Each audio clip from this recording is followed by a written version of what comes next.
ત્રીજા મુદ્દા પર ચર્ચા કરીશું। આ ત્રીજો મુદ્દો છે ભાવનગરના જેટકોની તાનાશાહી। એક વિડીયો સામે આવ્યો છે વિક્રમ કે જ્યાં જેટકો તાનાશાહી કરી રહ્યું છે, ધમકાવી રહ્યું છે એક જગતના તાતને। જનરલી જગતનો તાત તેની સામે 50 સમસ્યા હોય અને તેના કારણે તે હેરાન પરેશાન થતો હોય છે। એક તરફ પોષણક્ષમ ભાવ નથી મળતા, ક્યાંક ખાતરની અછત હોય અને આ બધા વચ્ચે તેને મહા મહેનતે પાક ઉગાડ્યો, તૈયાર કર્યો અને આજ જેટકો કે જે ત્યાં આવી તેનો પાક નષ્ટ કરી દે છે। આ વિડીયો સામે આવ્યો। બિલકુલ, એટલે ભાવનગરની આ ઘટના કે જ્યાં જેટકોની તાનાશાહીનો વિડીયો જે સામે આવ્યો છે, જેમાં ખેડૂતની જમીનમાં પોલીસ પ્રોટેક્શનની સાથે જેટકોની મનમાની કરતો આ વિડીયો સામે આવ્યો। ખેડૂતની વેદનાનો આ વિડીયો જે સોશિયલ મીડિયામાં વાયરલ થઈ રહ્યો છે।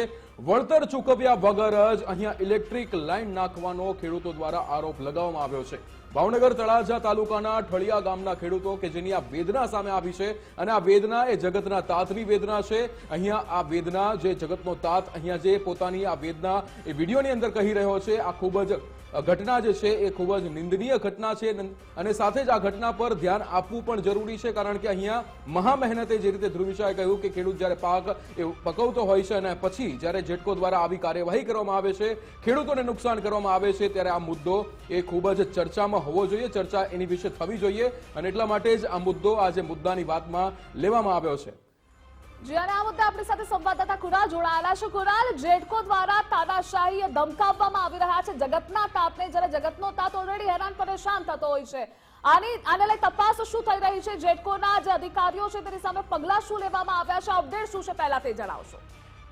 બિલકુલ ધ્રુવિશા, જો વાત કરીએ તો ભાવનગર જિલ્લાના ઠળિયા ગામની એક ઘટના છે। ઠળિયા ગામના કહી શકાય કે જે ખેડૂત છે તે ખેડૂતની વેદના સામે આવી છે, પરંતુ કહી શકાય કે ખેડૂત દ્વારા પણ કલેક્ટરને એક અરજી આપવામાં આવી હતી, પરંતુ તે અરજીને જાણે કે કહી શકાય કે ઉડાવીને ફેંકી દેવામાં આવ્યું તેવું ચોક્કસ લાગી રહ્યું છે। એક પણ પ્રકારની જે કાર્યવાહી છે જે જેટકોના અધિકારીઓ અથવા તો તેના જે કર્મચારીઓ છે તેના વિરુદ્ધમાં નથી કરવામાં આવી, એટલે કે જે કહી શકાય કે જે ખેડૂતોનો જે ઉભો પાક હતો તે પાકમાં કહી શકાય કે જે વીજલાઇન છે તે નાખી દેવામાં આવતા ઉભા પાકને મોટા પ્રમાણમાં નુકસાન થયું છે, પરંતુ અહીંયા આગળ કોઈ પણ પ્રકારના જે પગલાં છે તે પગલાં નથી લેવામાં આવ્યા। તેના કારણે જગતના જે તાત છે તેને ક્યાંક ને ક્યાંક મોટી નુકસાની છે તે સહન કરવાનો વારો આવ્યો છે। આ અંગે અનેક વખત રજૂઆત કરવા છતાં પણ કહી શકાય કે જેટકો કંપનીના જે કર્મચારીઓ છે તે તસના મસ્ત નથી થઈ રહ્યા અને તેના જ કારણે ખેડૂતોના જે ઉભો પાક છે તે ઉભા પાકને મોટું નુકસાન ધ્રુવિશા અહીંયા જોવા મળી રહ્યું છે। જી કુરાલ, જોડાવા બદલ આભાર આપનો।